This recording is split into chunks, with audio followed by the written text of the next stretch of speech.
Mayor and Council got a snapshot of all city-owned assets and what it will cost to maintain those assets every year. It's a $2.3 billion collection, everything from vehicles to buildings. But the report came with a shock. The city needs to spend millions to maintain them.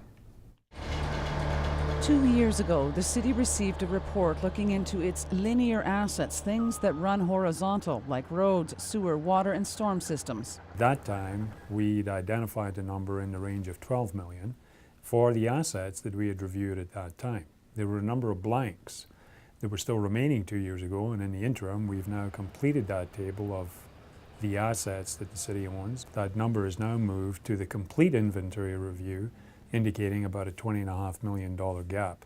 That number represents the difference between what the city has spent and what it should spend. But there is good news. After receiving that first report 2 years ago, Council has put some effort and money into those assets. We are now fully funded in half of our asset categories. So that's a phenomenally good story. When we're looking at our roads, fully funded now. Our garbage, including our fleet for garbage trucks, are now fully funded.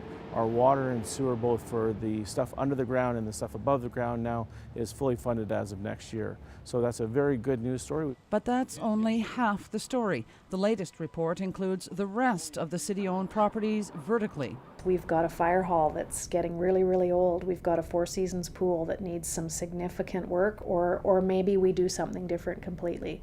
We've got to know what those gaps are. We've got to know what the structural challenges are, what the needs are for reinvestment in all of these facilities. And it's $34 million a year, and that's not a number that we're achieving right now. Some of the other vertical assets that are fast reaching the end of their lifespan are the Exhibition Centre, Studio 2880, and a number of parking lots, and the list goes on, all of which are important. If you think of our assets providing all the services that our community enjoys, I think the bigger question is which of these services does the community appreciate? And I think we all want to turn the tap on in our home, we all want to flush that toilet, and we all want to go for a swim in the swimming pool. These all are important things to us and the services that our community enjoys. The business of beginning to tackle the vertical assets will get underway during the July 7th council meeting. Cheryl Jan, CKPG News.